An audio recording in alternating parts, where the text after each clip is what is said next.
లబలబలబలాడుతున్నారేంటమ్మా? లబలబలాడతాం చేసిన తప్పుకి, చేసిన ఘోరాలకి. ఇంట్లో ఉన్నటువంటి ఆడపిల్లల్ని రోడ్డు మీద మాట్లాడినందుకు మీ కేసే పెట్టారంటున్నావు. చట్టం ఒప్పుకోదు, డెమోక్రసీ సిస్టంలో ఉన్నాం కాబట్టి. కానీ వంశీగారి నాలుగు ఎదరగా లాగి కోసేయాలిట, నాలుగిట లాగి అక్కడ కోసేయాలి. అప్పుడు కానీ పనిష్మెంట్ సరిపోదు. ఒక్క కేసే అంటారేంటి? ఎలాంటి మాటలు మాట్లాడారు, ఎలాంటి అవహేళన చేశారు, ఎలా వికటంగా నవ్వుకున్నారు. ఆ అసెంబ్లీలో విజువల్స్ చూపించండి అయ్యా. ఎలా నవ్వుకున్నాడు జగన్. వీళ్ళు మాట్లాడుతుంటే వాళ్ళు నవ్వుకున్నారు. ఈ మిగిలిన వాళ్ళందరూ కూడా మంది బలం ఉంది కదా అని పేటరేగిపోయి విచ్చలవిడిగా చేసి ఇవాళ ఏదో మాట్లాడుతున్నాడు. వీళ్ళందరూ మాట్లాడుతున్నారు. జగన్ ఎందుకు పోయాడు బెంగళూరు? వంశీ దగ్గరికి రావచ్చుగా, జైలుకి వెళ్ళొచ్చుగా. ఒక దాంట్లో పుట్టి ఇంకో దాంట్లోకి వచ్చాడు కదా వాడు. నీ గూడికి చేశాడు కదా, నువ్వు తిట్టించావు కదా వాడితో. ఇవాళ వాడు జైలుకి వెళ్ళాడంటే కారణం ఎవడో? జగనే. జగన్ డైరెక్షన్తోనే తిట్టాడు, జగనే ప్రోత్సహించాడు. ఇవాళ పనిష్మెంట్ అనుభవిస్తుంది ఎవడు? ఆ రోజు ఏదో నోరు ఉంది కదా అని మీడియా వాళ్ళు కెమెరాలు పెట్టారు కదా అని మైకులు చూసి రెచ్చిపోతే పనిష్మెంట్ ఉంటుంది, ఉండకుండా ఉండదు. తప్పు చేస్తే. తప్పు చేయనివాడు చాలామంది ఉన్నారు. అందరి జోలికి వెళ్ళరా? ఎందుకని వెళ్తలా?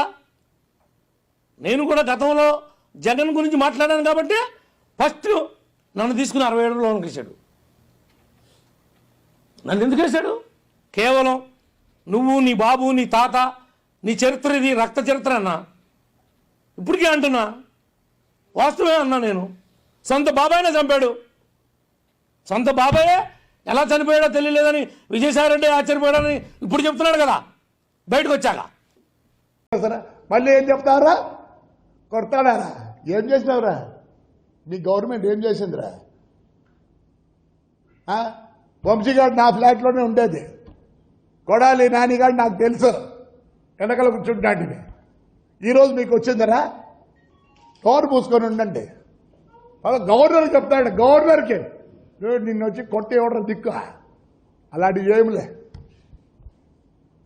మాదే ఫ్యామిలీ, పెద్ద ఫ్యామిలీ, ఇప్పుడుది కాదు. We have an history of 620 years. You go to Google,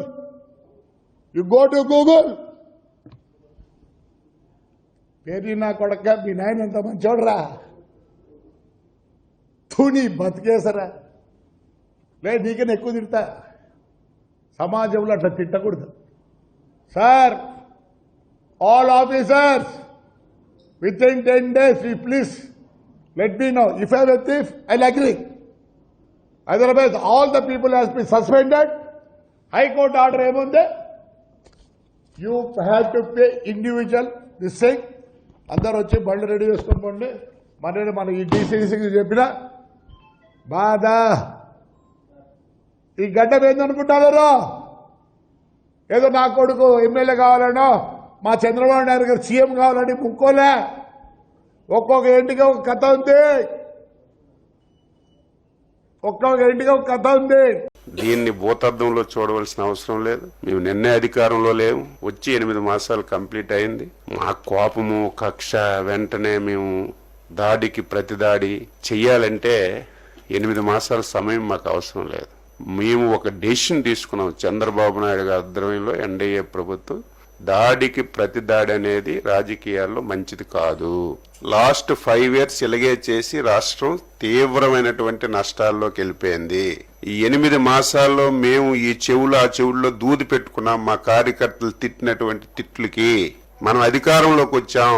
5 సంవత్సరాలు నరకం పడ్డాం, ఊచకోత కోశారు. మీరు అధికారంలోకి వచ్చి ఏం చేస్తున్నారని మమ్మల్ని కార్యకర్తలు బూతులు తిట్టినా, సోషల్ మీడియాలో తిట్టినా సరే దాడికి ప్రతి దాడి అనేది మంచి విధానం కాదు.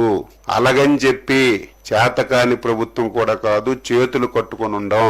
గత 5 సంవత్సరాల్లో జరిగిన ప్రతి సంఘటన మీద స్పష్టంగా ఎంక్వైరీ చేసి వాస్తవాలన్నీ కూడా తెలుసుకొని ఎవడు తప్పు చేసినా సరే విడిచిపెట్టే ప్రశ్న ఉండదని ముఖ్యమంత్రి గారు స్పష్టంగా చెప్పారు. అదే జరుగుతుంది. కానీ కక్ష సాధింపు చర్యగా మేము ఏది చేయడానికి ఇష్టపడం, భవిష్యత్తులో కూడా ఉండదు. కానీ తప్పు చేసిన వాడు తాత్కాలికంగా తప్పించుకొని తిరగొచ్చు తప్ప ఏదైనా ఒక రోజు చట్టానికి లోబడి శిక్ష అర్హుడవుతాడు. ఈ రోజు కూడా అదే జరిగింది. అంటే ఎవిడెన్సెస్ ఉన్నాయి, ఎవరైతే కంప్లైంట్ పెట్టారో కంప్లైంట్ దారుడు తాలూకా ఎవిడెన్స్ ఉంది, అవన్నీ ఉన్న తర్వాతనే ఈరోజు పోలీస్ డిపార్ట్మెంట్ వాళ్ళు కూడా అరెస్ట్ చేయడం జరిగింది, కోర్టుకు ప్రొడ్యూస్ చేయడం జరిగింది, కోర్టు వాళ్ళు కూడా రిమాండ్ విధించడం జరిగింది. ఈరోజు అతను ఏ వాదైతే వాదించుకోవాలనుకుంటున్నారో ఆయన వాదించుకుంటున్నారు, అదంతా అనవసరం. ఈరోజు మాట్లాడితే బయటకు వచ్చి ఒక ఎస్సీ దళితుడుని ఇలా భయపెట్టారు అలా భయపెట్టారని మాట్లాడుతున్నారు. ఈరోజు భయపెట్టింది వాళ్ళు, బెదిరించింది వాళ్ళు, అతనికి ఆశ చూపిస్తున్నది వాళ్ళు, ఎట్టి పరిస్థితుల్లోని బయటకు వచ్చి ఇలా చెప్పకపోతే చంపేస్తామని చెప్తుంది వాళ్ళు. దాన్ని బట్టి ఈరోజు బయటకు వచ్చి ధైర్యంగా అతను మళ్ళీ కంప్లైంట్ చేశాడు, వాళ్ళ బ్రదర్ కంప్లైంట్ చేశారు. ఈరోజు ఆ కంప్లైంట్ బేస్ చేసుకొని ఈరోజు కేసు పెట్టడం జరిగింది, రిమాండ్ కూడా వెళ్ళారు. ఏదైనా ఉంటే కోర్టుల తర్వాత తెలుసుకోవాలి, దాని గురించి కోర్టులో ఎన్నైనా మాట్లాడతాం. బయటకు వచ్చి వీళ్ళు ఈరోజు పాలిటిక్స్ మాట్లాడుతున్నారు. లాస్ట్ 5 సంవత్సరాలు జరిగినవి ఎవరైనా మర్చిపోయారా? లాస్ట్ 5 సంవత్సరాల్లో డీజీపీ ఆఫీస్కి కూతవేటు దూరంలో ఉన్న మా పార్టీ ఆఫీస్ మీద దాడి జరిగిన రోజు ఏమయ్యారు వీళ్ళందరూ కూడా మాట్లాడేటప్పుడు? ఆ రోజు సీఎం అతగాడిని తిడితే వాళ్ళ కార్యకర్తలకి బీపీ పెరిగి ధ్వంసం చేశారని చెప్పి మాట్లాడిన సీఎం, ఆ రోజు సీఎం ఈ రోజు మాట్లాడుతున్నాడు. ఏదో అంటారు కదా, నీతి కబుర్లు దయ్యాలు వేదాలు వల్లించినట్టు మాట్లాడుతున్నాడు. ఈరోజు ఆ రోజు బీపీ పెరిగితేనే మా కార్యాలయాలు వచ్చి బదలగొట్టారని మాట్లాడుతున్నారు. మేము ఈరోజు అటువంటి ఆ కేసులన్నింటిని కేసులన్నీ ఉన్నాయి, నడుస్తున్నాయి. ఆ రోజు కేసులు పెట్టారు, నడుస్తున్నాయి. వాటన్నిటి మీద ఈరోజు న్యాయ విచారణ జరుగుతోంది. కుట్రలో భాగంగానే ఇరికించారు. ఏంటి కుట్ర? తీసుకొచ్చి పోలీసులే కావాలని ప్రభుత్వం దీన్ని అనుకున్నారు. పోలీసులకి ఏంటి అవసరం? ఈరోజు సత్యవర్ధన్ వాళ్ళ బ్రదర్ వచ్చి కంప్లైంట్ పెట్టాడు, నాకు న్యాయం జరగాలి, మా అన్నని ఇలా బెదిరించారు, కిడ్నాప్ చేశారని చెప్పి. సో దాని మీద పోలీసులు యాక్షన్ తీసుకోవాలి కాబట్టి పోలీసులు యాక్షన్ తీసుకున్నారు. దానికి సంబంధించి కోర్టులో ప్రొడ్యూస్ చేశారు, ఎవిడెన్సెస్ అన్ని ప్రొడ్యూస్ చేశారు. దాని మీద రిమాండ్ విధించింది కోర్టు. ఫర్దర్గా ఏమైనా మాట్లాడుకోవాలనుకుంటే కోర్టులో మాట్లాడుకోవచ్చు. కానీ నేనేమంటానంటే ఇవన్నీ జరుగుతున్న నేపథ్యంలో బయటకు వచ్చి మాజీ సీఎం ఈ పులివెందుల ఎమ్మెల్యే బయటకు వచ్చి ఆయన తెగ బాధపడిపోతూ మాట్లాడుతూ ఉంటే 5 సంవత్సరాలు ఆ బాధ ఏమైపోయింది? లాస్ట్ 5 సంవత్సరాలు అన్ని పార్టీ కార్యాలయాల మీద దాడులు చేశారు, మా మీద దాడులు చేశారు, మా మీద అబద్ధపు కేసులు పెట్టారు. మేము నిజంగా రివెంజే తీర్చుకోవాలి అనుకుంటే 7 నెలలు ఎందుకు ఆగుతాం? ఈరోజు వరకు ఎన్నెన్నో మాట్లాడిన వాళ్ళందరూ కూడా రోడ్ల మీదకి వచ్చి బాగానే మాట్లాడుతున్నారు కదా. మేము వాళ్ళ మీద ఏం కక్ష సాధింపు ఏం చేయలేదే. అరే ఎర్రబు గురించి మాడితే ఒకటికి గుండెపోటు వచ్చింది భయ్. ఇంకొకటి పరిస్థితి ఎలా ఉందో మీకు బాగా తెలుసు కదా. ఏదో మాట్లాడేశాడు, నా గురించి మాట్లాడినప్పుడు నేను బాధపడలా. ఎప్పుడైతే మా తల్లి జోలికి వచ్చాడో ఆనాడే నేను ఫిక్స్ అయ్యా, టైం వస్తుంది మీకు చూపిస్తారా ఒక్కొక్కటి సంగతి.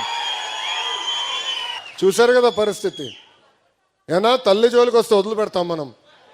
ఎవరిని వదిలిపెడతారా? ప్రసక్తేలే. ఇంకొకడు ఉన్నాడు, ఎర్ర బుక్ చెప్తే బాత్రూంలో కాలు జారిపడి చీర కొట్టుకున్నాడు. ఒక పద్ధతి ప్రకారం వెళ్తున్నాం, చట్టపరమైన నిర్ణయాలు తీసుకుంటున్నాం. అందుకే మనం తీసుకున్న నిర్ణయం ఈరోజు ఎవడు ప్రశ్నించలేకపోతున్నాం. ప్రజలు కూడా ఎస్ బాగా చేస్తున్నారు, వీళ్ళకి తెలియాలరా అనేది ప్రజలు కూడా భావిస్తున్నారు.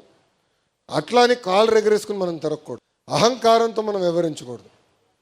ప్రజల దగ్గరికి వెళ్ళాలి సౌమ్యులుగా, వేదిక ఉన్న పెద్దల దగ్గర నుంచి కుటుంబ సాధికార సారథి వరకు కూడా సౌమ్యులుగా వివరించాలి, అందుబాటులో ఉండాలి, తెలుసుకోవాలి. దేవుడు కూడా అందరి కోరికలు తీర్చలేడు, కానీ మనవంతు మనం ప్రయత్నించాలి.